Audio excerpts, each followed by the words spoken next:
Hey guys, this is Ebony and welcome back to my channel. If you haven't already, please subscribe to my channel. I have almost 1,000 subscribers and that is just unbelievable. Like I can remember my first subscriber, guys, and I'm almost to 1,000. I am so thankful and appreciative of you guys that support me and like and share all of my videos. Thank you, thank you, thank you. And if you haven't already, please like this video and share it to all of your friends, family, whoever that may want to watch this. So let's jump right in. So today I'm going to be sharing with you guys why I started my Airbnb business. I like to refer to it as short-term rental business because that's kind of what I've migrated to. Since starting, I want to kind of fill you in on how it's going and some of the pros and cons to running a business in this industry. So let's go. So I started my Airbnb business this year in 2021. Like I told you guys, in my last video, I was sharing like some of my Airbnb journey. Last year around this time, I came down with COVID. You know, I was stuck in my room, bored, in quarantine. So I was kind of like on a YouTube binge. I came across Noelle Randall. She was sharing, you know, about how she's doing all these Airbnbs without owning any property. I was like, what? Let me research that. So that's what I did. Kind of did my own research and went from there. Prior to that, I was kind of interested in real estate investing anyway. So that's kind of what, you know, Airbnb is. It's a form of real estate investing. It's an avenue. So I really was interested in that point of investment, but I always thought that you had to purchase the property. I never knew that you could use the rental arbitrage method. And for you guys that don't know what that is, it's just basically you're renting out a rented property. Okay, so you don't own the property. You obtain a lease from a landlord, you're renting it, but in return, you rent it out to someone else or whatever the case may be. Okay, the easiest way to get your foot in the door. So that is the route that I took.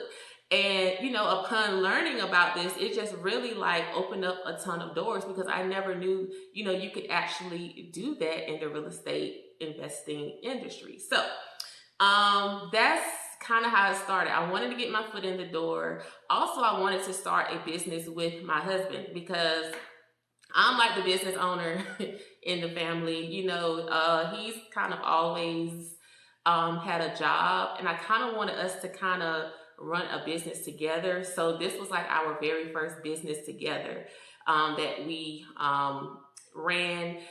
We even named it after ourselves. The name of our business is Kim Property Investment. So, you know, it's just our initials and our last name together. So that's how that got started. So what really sparked my interest with Airbnb, it was inexpensive. A low startup cost. Like I said, if you are really like jumping out there in the real estate investing world, it is a lot of capital to start up. Okay, you know, if you're buying a property, you're going to need at least like 3% down. I didn't want to make that type of investment. Okay, that's just me, you know. And when you go that route, you know, it takes years to pay off that type of investment. You know, you have to repay the bank. And it takes years, you know, and I just feel like entering the rental arbitrage method, it is less risky. You know, it's less of an investment that you have to come up, you know, with the money. And it's just an all around better investment in my opinion. Okay. So let me back up for a minute. So I'm already a landlord, you know, by default.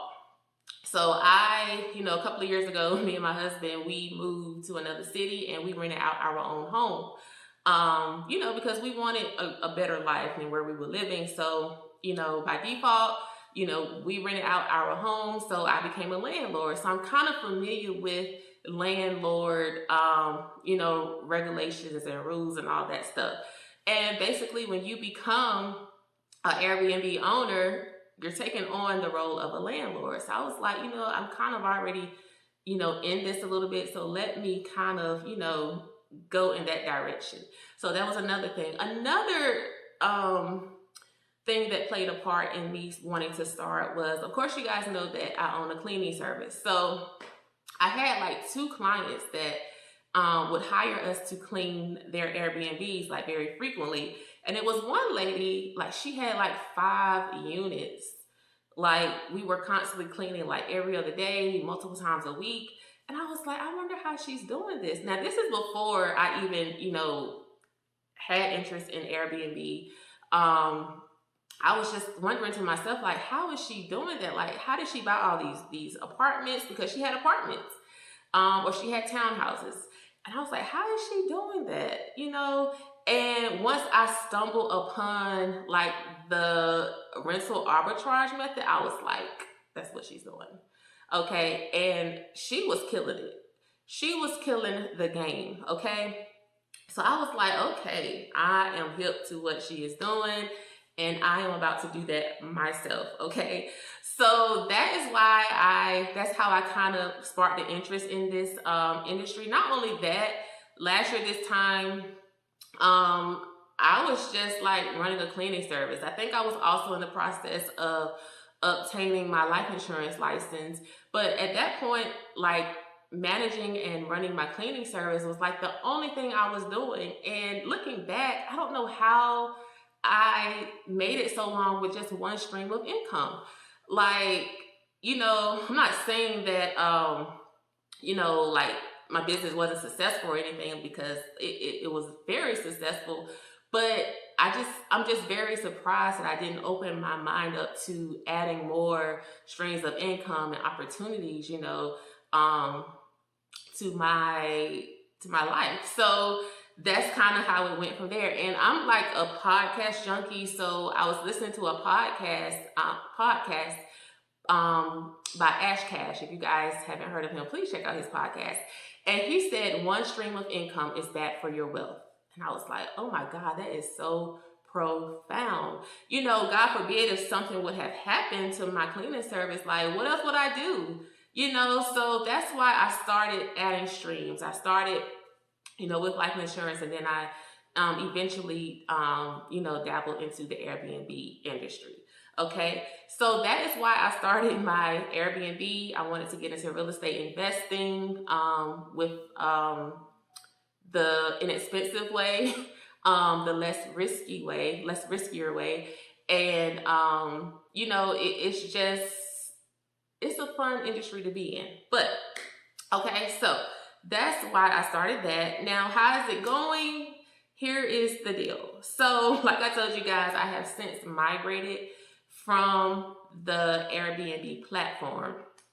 And you could like suit yourself, okay? It's all about what you want to do, the type of business you want to have in this industry. It's all under an umbrella, okay? This is all considered under short-term rental business, okay? With the Airbnb business, it's a lot because it's a lot of turnover. If you're not familiar with that, turnover is when somebody, they rent your unit, and once they check out, you have to go in and make it ready for the next guest. It is a whole lot of that, okay? And I'm not trying to discourage anyone from that part of the business, but it's a lot because there's a lot of individuals going in and out throughout the month, depending on their length of stay. Okay, so for me, I had the time to go in and do it, but I didn't feel like it. I was kind of lazy. But if you have people in place to do that for you, hey, you can make it. But okay, so let me back up. So, when a guest moves out, you have to, especially in the world that we're in now, you really have to go in and kind of do a deep clean each time, because things have to be sanitized, disinfected, sheets have to be washed. Every surface has to go untouched, at least with my deep cleaning routine. Like, I don't want to go into someone's unit and it hasn't been sanitized. Like, every surface needs to be touched. That's how OCD I am. Okay, so that is just my thing. And I kind of converted to catering more to guests that prefer a longer stay. Okay, that's past 30 days, but less than 90 days. I feel like it's less turnover and you still kind of make the same kind of money depending on how much you want to charge. Okay, it's still a good amount of profit to bring in each month and it's less work. So I'm like, let me take that route. I remember when I had my first travel nurse, I think she stayed, now this was when I was still doing Airbnb. I think she stayed for a week. I didn't hear anything from her for like the whole week. And I was like, I can get used to this. I can really get used to this. So that's when I kind of started twirling with the idea of catering more to people that have a longer stay. Also with Airbnb, guys, like the guests, they can be a little aggravating, okay? To say the least, most of them are very quiet. You really don't hear too much from them after check-in, but you do have a few that will constantly like message you. They feel like you're really their host, like especially if they're out of town and you know they don't know the area really well. They're kind of reaching out to you like, you know, what's a good restaurant? Where can we go for this? I don't know, like just Google, okay? So I had multiple guests to do that, and I'm like, is this what it really is? Like, you're gonna message me throughout your stay, you know, about finding things to do while you're here, and I'm like, I'm not down for that. You know what I'm saying? So that was another thing. Also with guests, like the guests could be unpredictable, okay? A lot of guests, I remember my very first guest, like they were a group of girls from out of town and they had good reviews. Like, you know, I think they were reviewed by other hosts that they, you know, cleaned up, they were quiet, all of that. I don't know what got into them when they got into my unit, but they had a whole party. And that was my very first guest. And they was throwing things off the balcony onto my neighbor below. It was hitting her porch. She reported it. I was like, oh, so I see how this is going to go. So I think from there, I kind of limited the amount of guests that I would allow in my unit, which you can do. Because I think the more people that you have, the more cautious you need to be about, you know, a party possibly getting started. And not only that, also I had a guest where, you know, he just came in and had a weed party and, you know, neighbors smell stuff, you know, they reported that, you know, to the complex. I'm just like, you know, I don't think this is for me, you know, and I'm not knocking anybody because you can't control what other people do. You know, as neighbors, I understand their concern. They had a right, you know, to report, you know, to the complex, to the office, what was going on because, you know, of course they were concerned. Things were happening on their property as well. So I get it.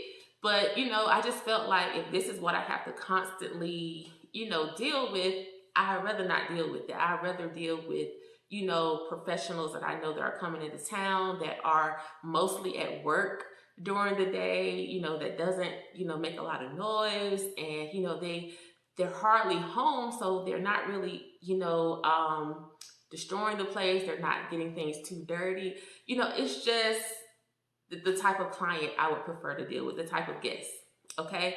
So that's how I migrated from Airbnb to just short-term rentals. And it's basically the same thing. It's just a longer stay. You do have to create a short-term lease agreement depending on which state you're in. Because, you know, if anything is to go down, I want to have my documents in place in case I need to take somebody to court. So you do need a short-term lease agreement. And it takes about 20 minutes worth of work for me, paperwork-wise. And then I don't hear anything else from them for like 30, 60, 90 days. That's it. At the end of their stay, I send in a cleaner. Or, you know, sometimes if I'm not busy, I do it myself. It takes them about 2 hours to deep clean and it's ready for the next guest. I just prefer that method. You know, less involvement. You know, the older I get, the more I want to do.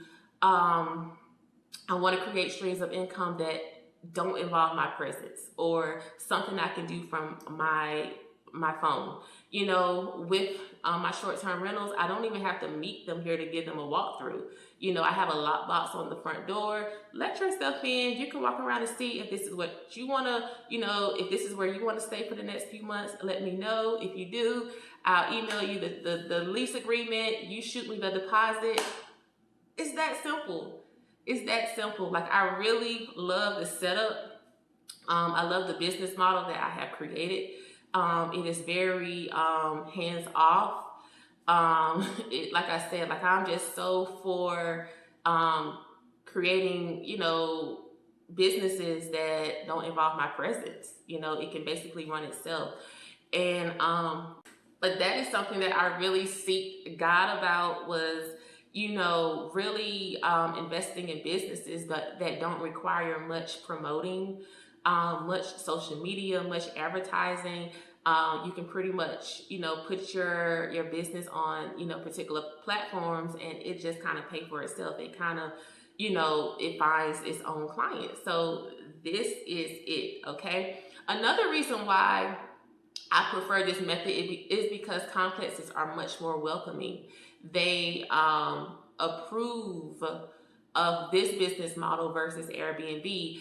A lot of complexes are doing away with Airbnb models. I'm not trying to be a disclaimer here or try to, dissuade anybody from, getting an Airbnb unit, because truth of the matter is, just as many complexes that are, no longer dealing with, units that have Airbnb, there are complexes that welcome that business model. Okay. But, the more I see, within groups on Facebook, like, they're really like buckling down on not, allowing these to go on in a lot of complexes. And the reason I like complexes for my Airbnbs is because they offer amenities. They offer swimming pools, grilling stations, business, Lord, I can't even, just lost my train of thought. But anyway, fitness locations. They offer doggy parks. It's a lot of amenities that really draw your guests in to want to do business with you. So that is why I prefer complexes versus a private landlord. Okay. Something else I was going to say to you guys was, don't worry if you're in the process of venturing out into this industry, if it will fail. It can't fail. It absolutely cannot fail. You have to be strategic about it, though. You have to make sure that your unit is in a great location. When I say great location, near like a hospital, all of my units are near hospitals, okay? Because I know travel nurses, that's my ideal client, travel nurses, okay? So I strategically place I strategically obtain leases at complexes that are near hospitals, okay? So you can't fail in this industry. You have to make sure you're in a great location. Maybe you could get a complex that's near an arena, like a busy, what I was going to say, like a convention center somewhere where they maybe have concerts, a sports arena. You want to be strategic where you place your unit. You want to place it somewhere where it's a lot of traffic. Like I said, amenities, they are very attractive for guests, and just kind of go from there. Okay. And it pays for itself. Like I mentioned in my other video, there are so many platforms outside of Airbnb. There's Vrbo, there's Booking.com, there's Craigslist. You can find guests anywhere. When I first listed my first unit on Airbnb, I got my first booking like within 5 hours, and I was like, wow, oh my God, yay. Like, it takes no time. You cannot fail if you plan strategically. You don't want to put your unit, you don't want to obtain a unit in the middle of nowhere. You won't get any bookings. You want to make sure that your unit is near like popular restaurants, maybe universities. That was another thing that was very popular when I had my Airbnb. I was near a university, and a lot of parents, they like to book Airbnbs when they're coming into town to see their children, or they're setting up their kids' apartments. Right before school starts, they like to stay. It is so like the ideal client. You just have to sit down and figure out which client you want to cater to. Okay, I'm looking at my notes. Another thing is why I kind of migrated from Airbnb was I obtained a unit that was like over an hour away from me. So I couldn't really keep tabs on it like I wanted to. So, I remember hiring this one cleaner, and he didn't do such a good job. And, my guests, they ran into that, and they showed me like the surfaces and the counters and the floors and all this wasn't done good. And I'm like, okay. Only if I was there to be able to pop in and check and make sure. But you can't do that every time if your unit isn't near you. So that was another concern for me. Like, I am such a perfectionist when it comes to business. I want everything right. I want my guests to treat it, with premier services, and for my guests to walk in to a unit, into the bathroom with a sink full of facial hair. What? Like, what are we doing? What are we thinking? Like, so I just prefer, like, it's a lot of turnover with Airbnbs. Like I mentioned previously, it's a lot of turnover. If you're a perfectionist, it's going to be hard for you, but you just have to find that trusted cleaner, that trusted handyman that can kind of keep an eye on things for you, if you can't be there yourself. Okay. But that's basically it, guys. This industry is like very lucrative. I will say that this industry is lucrative. It's basically a hospitality business, okay? If you like catering to people, doing small touches with your guests, such as, leaving a bottle of wine out, or some exquisite chocolates, and, a little coffee station. It's about hospitality. Like, you would really get some great reviews with that. And it's all about, just being different and really standing out from the rest of your competition. I've seen some Airbnbs that, they have like a 90s Nickelodeon theme or something like that, or like a football team theme. Like, you can go so beyond the imagination with your unit. But for mine, they're pretty like standard, very upscale, very modern, decorative. I am actually in my third unit right now. This is my third short-term rental I'm setting up right now. I'm trying to have it up and running at least within the next few days, because, I got to get it on the market. But, it's just fun. It's fun to, participate in the process, like decorating, ordering off Amazon. Amazon is a place to go to for your furniture. For my first unit, I actually used a mixture of personal funds and credit. So, but with this third unit right here, it was 100% business credit. And maybe I'll do that in the next video.